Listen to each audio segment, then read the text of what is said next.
What is up? What's up? What's up? Hope everybody's having a great start to their Wednesday, and welcome to the Menswear Mastermind. One of my co-hosts is running late. The other co-host is not online, or he's online, but he's not on camera. So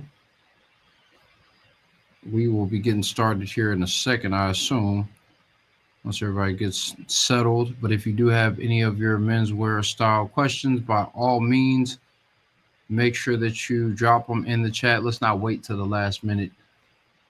I guess that tends to be our practice, but let's not make that practice something consistent so that we can make sure we get to your questions and we're not doing a rapid fire at the end, which we've had to do before. Um, and let us know where you guys are checking in from.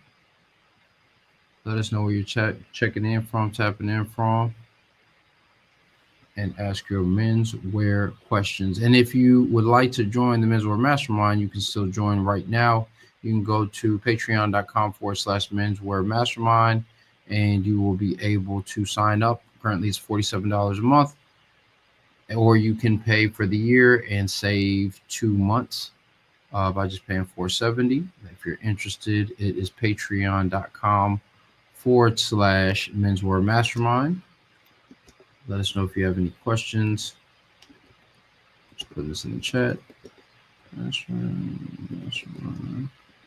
Hope everybody's having a great start to their week.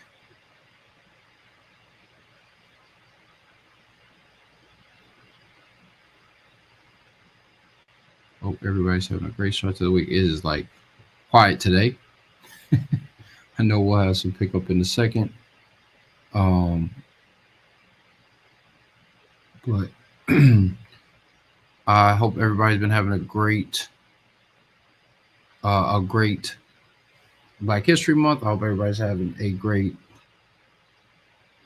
Valentine's Day, post Valentine's Day, and I need to know if fellas got anything for Valentine's.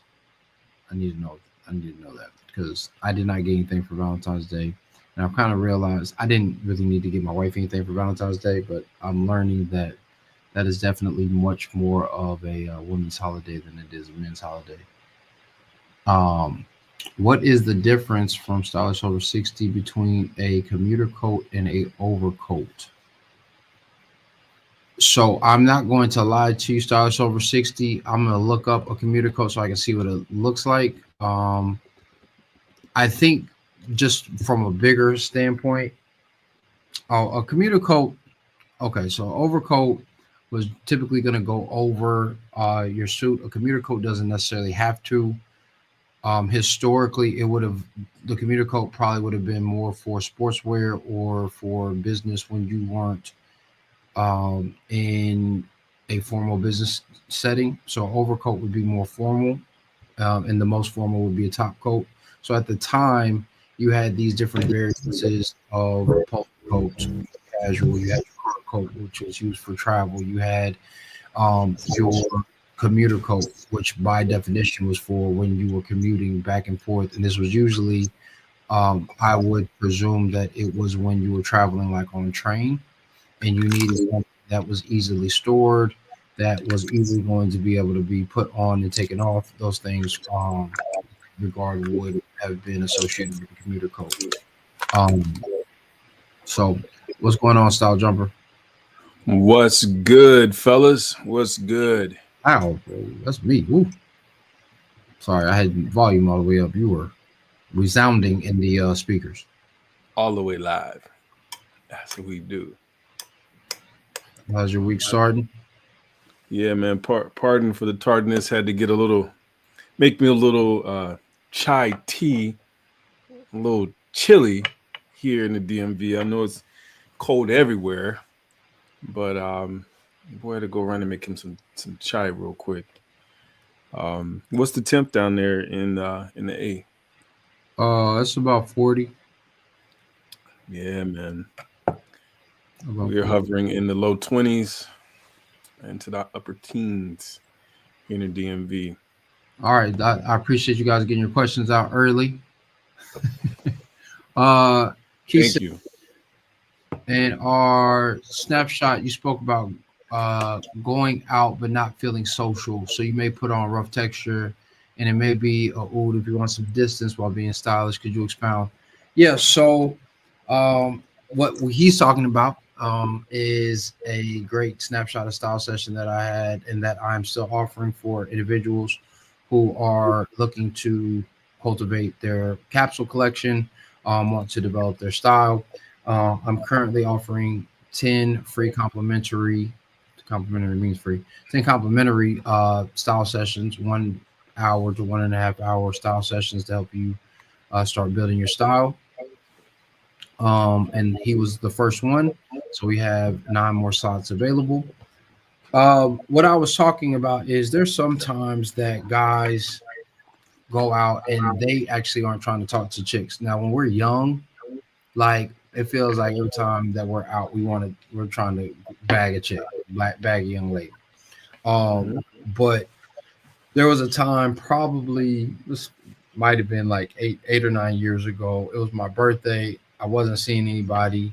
I wasn't really trying to kick it with anybody. I just wanted to go because my birthday is in April. I wanted to go watch the tournament championship, and I just wanted to enjoy the game and eat some food. And so I ended up going to Hooters because I wouldn't mind looking at somebody. I'm not lying out here. So I went to Hooters um, and was just kicking it. Now, was I in something like this? No, but I was in something like a jacket, a pair of trousers, like no jeans or anything like that. I was casually elegant, we'll say, right? And this young lady came up and approached me, and I was receptive, but I wasn't necessarily interested. We got a number. We talked for like 3 days, and then that was kind of the 3 or 4 days, and that was kind of the extent of it. Um, but I started to realize when I would go out, sometimes I may throw on a tweed jacket. Like this is a Donegal tweed finish, so it looks this looks just interesting. But if I throw on a Harris tweed or a classic tweed jacket, it is a rough, a coarse fabric, and so a lot of people look at that as a prickly fabric. It was used in the countryside for hunting.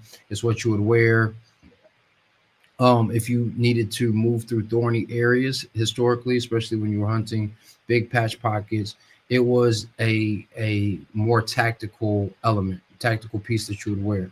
So if you throw that on, you can still look really, really nice. Actually, you could throw that on with a pair of corduroy trousers, a great flannel dress shirt or casual shirt, button down, and it looks very elegant. But it looks relatively not off-putting, but abrasive, like literally.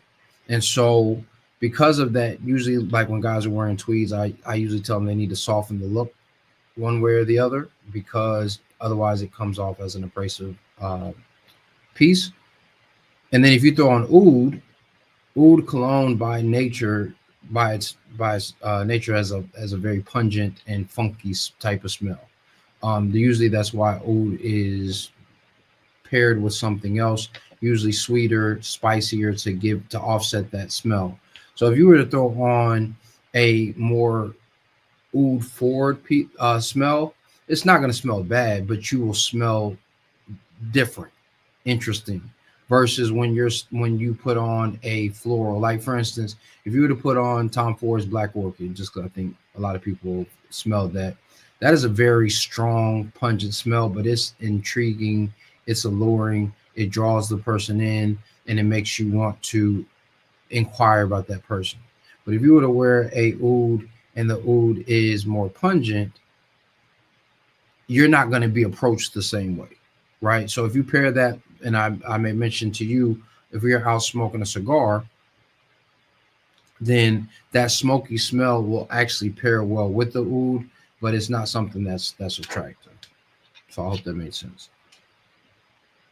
Oh, I think I lost Style Jumper once again. Nah, man, I'm still here. All right. Do you have any thoughts there? No, I think that interesting. You know, you and Vlad are more on the perfumery, if you will, or the fragrance side of things. I like the play that you talked about. It's interesting when it comes to the Downable tweeds and the herringbones, things like how, to your point, abrasive it may look or textured it may look, and how do you soften it. And one of the things I like to share with guys too, making it softer with the contrast of a solid color. Okay. Like like I have on today, right? So I have on like this orange, even though it's bright, it still contrasts enough to kind of to give it some balance, if you will, and then not being so heavy looking, to your point, almost like Brillo pad. You know what I mean? Like when we grew up, Brillo pad looks so abrasive. And if you have on a look like that, then sometimes you may look like, especially if you're trying to holler at someone, like, man, I don't even know if I want to rub up against this guy. You know what I mean? So it Yeah, won't be most definitely. run their stockings or run their body around you because what you're wearing is so coarse. All right.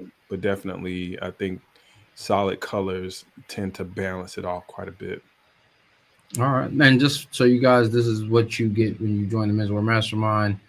You have custom with myself. You have classic with our man Vladimir Roche, and this is casual and color with Style Jumper. So all three of us are avid students, but probably more aware, experts in our given space, just with the amount of studying. So you can always join again, patreon.com/menswear mastermind, where you can continue to build on your style.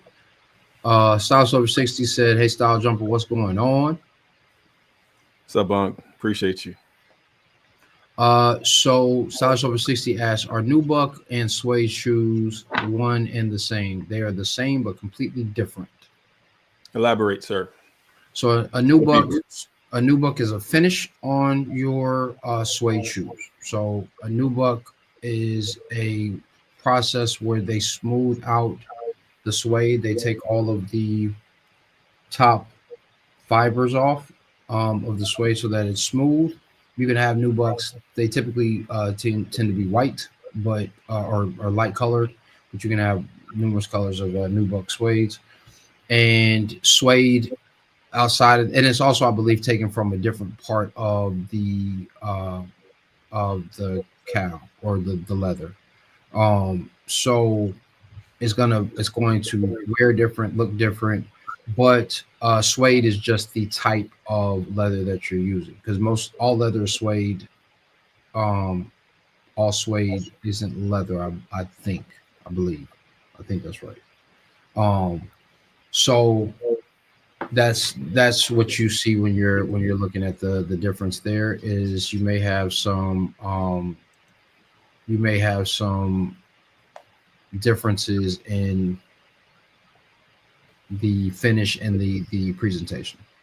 So I'll do a little country approach to this. So when you have your suede, when you rub across the suede, it almost like it'll be changing colors a little bit, right? So it has more movement, if you will, versus that nubuck. It's more tight. It's almost like more of a manicured lawn versus, you know what I mean? Like real close to the grain, if you will, versus having like, you know, some like people who have waves, you either have like the waves that's super low to your head, and those people who have those big giant waves on their hair.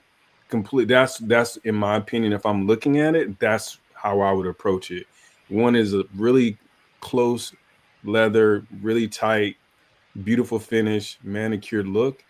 The suede, the traditional suede, if you will, if you rub across it, it'll change from like a lighter or a darker, if you will, and you can kind of see that imprint within the movement. I like that. I like that. I hope that answers your question. Stylist over 60. Uh, he said, "Great insight. Appreciate that. Never thought about tweed that way. You still put me on the.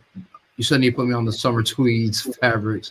So another question that was asked in the snapshot of style was about summer tweed. So people have this misconception that tweed is a winter fabric, just like they have a misconception that jeans are denim, and all jeans aren't going to be denim. All tweeds don't necessarily have to be um, winter driven. So remember that tweed is again a weave. It's a finish.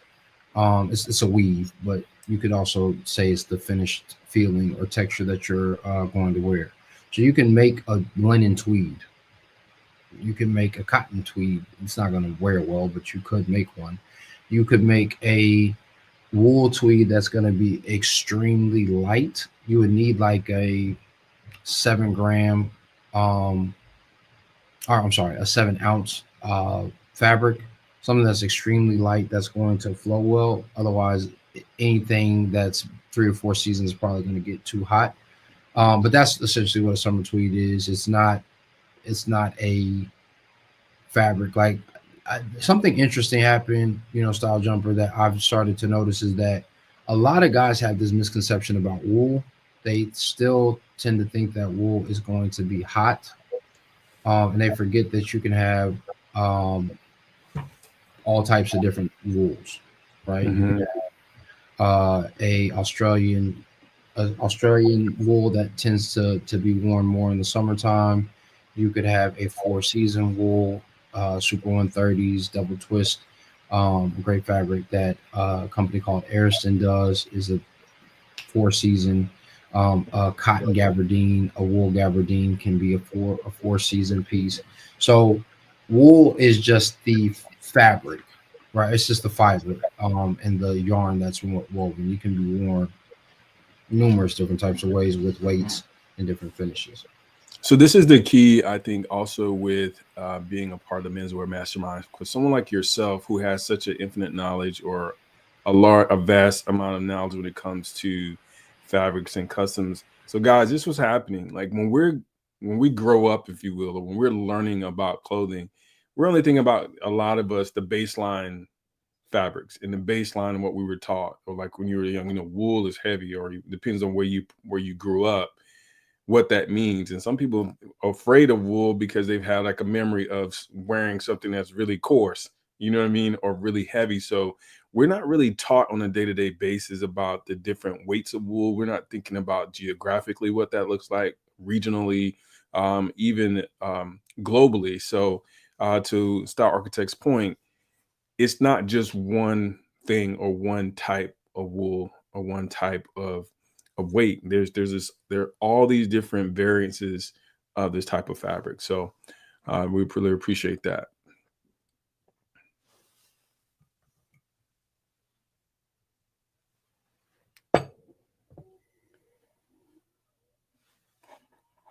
Star Kitch, can you hear me? I feel like I lost your audio real quick. Oh, Might be my can you hear me now? There we go. Yes, sir. For some reason it muted me. Okay. Um, yeah, so great questions. Feel free to keep on asking these questions. Stylish over 60 key, you guys may be the folks who get their questions answered. Listen, we got like 6 minutes. I can already tell how this is about to play out like it always does. Yep. I have 10 questions at 8:24. Let's not do that, fellas. Let's ask our questions now. If you got a question, ask it. Well, something you were talking a little bit earlier. Um, at my work today, I had a gentleman came in from London, and he complimented the sport coat today, and he was like, "Man, that looks very British." You know what I mean? And so Mhm. it immediately he just got here from London, an older gentleman in his late 50s, early 60s. And it's just interesting when someone from a geographical area can identify a garment. And garments are, I like to say, nostalgic. They bring back memories. They also bring people closer to home based on where they're from. And if they're Mhm. traveling, just to see someone in a similar garment or something that they would see back home brings that resonant of enjoyment. And so that's a connection point. Along again, we talk about the way that we dress and what we wear has its own style of communication, if you will, without you even opening your mouth. I didn't have to say anything to this gentleman, but by him acknowledging and seeing it, it brought him to a space of peace, connection, conversation. And so again, we're all about nonverbal communication. And so remember, whatever you wear is speaking whether you open your mouth or not, and how your stance, your posture. And so all those things need to be relative, how you communicate verbally, but also physically. So keep that in mind, fellas. Great points. Great points. Wanted to see if we had any more questions. All right, guys. Oh, here I knew that was coming. I knew it was Scott, coming. oh, Oh, you see a question? yep. There it is. What does a tipped collar and sleeves on a polo communicate to you? Formal, preppy, etc. Uh, Tipped collar. Are you saying like a trimmed collar? I'm not sure what you're asking there, Key. Can you elaborate a little bit?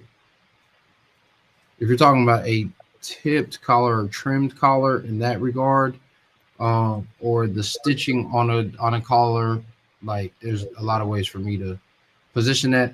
I can say it's going to play casual.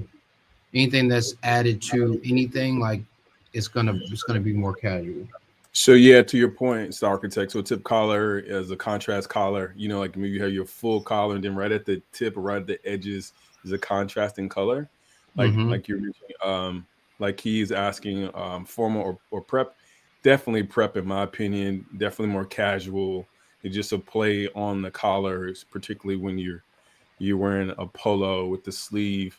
And it gives you an opportunity too to use that contrast color for your opposite color if you decide to go that route. So, for instance, if you're wearing a navy tip collar that has like a white line around the edges of that um, polo, and the same on your sleeve, then maybe rock some, some white jeans or a pair of white chino, something like that to kind of like contrast. So it's a play on contrast, but definitely, in my opinion, a preppy look.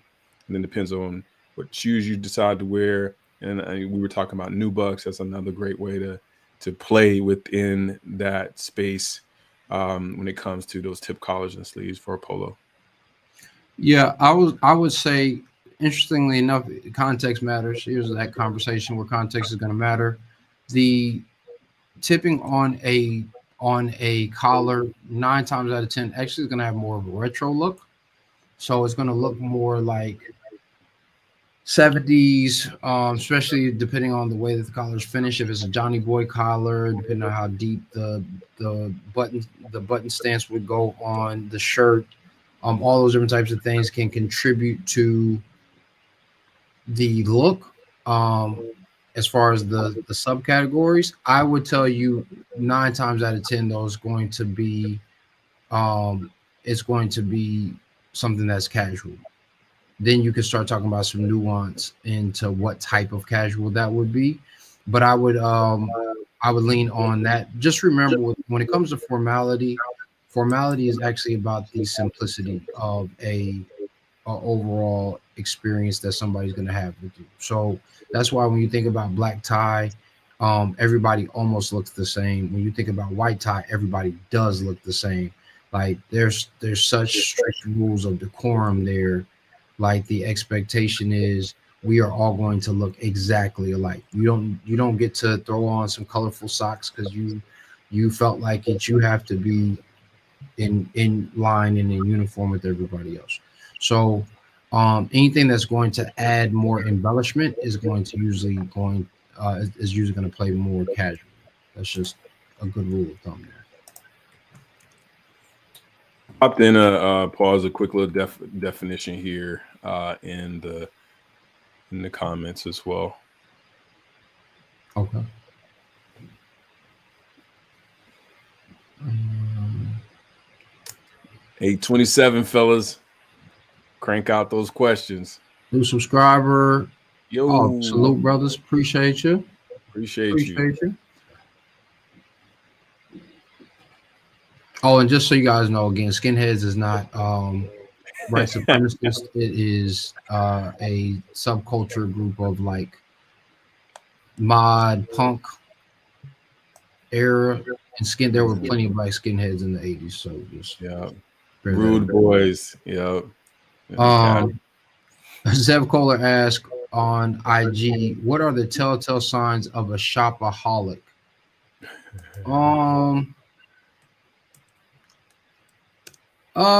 This will probably be our last question. I think that the interesting thing about like a shopaholic is somebody who just has no self-control. That's the best way I could say it. Like, I think we all have tendencies that can make us impulsive. I tend to be very impulsive. But a shopaholic is saying like is abusing their their interactions. It's no different than if somebody goes out to have a drink versus somebody who's drinking in the middle of the day. To get drunk. Well, not even necessarily to get drunk, just because they feel like they need it, right?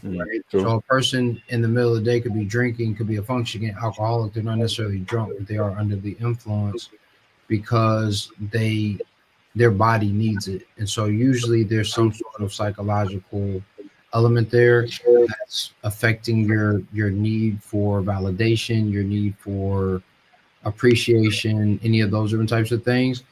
It's not something where I can say if you go shopping 3 times a day, you're a shopaholic. Probably, but there may be reasons for that. So I would say it's when you can't control your urges.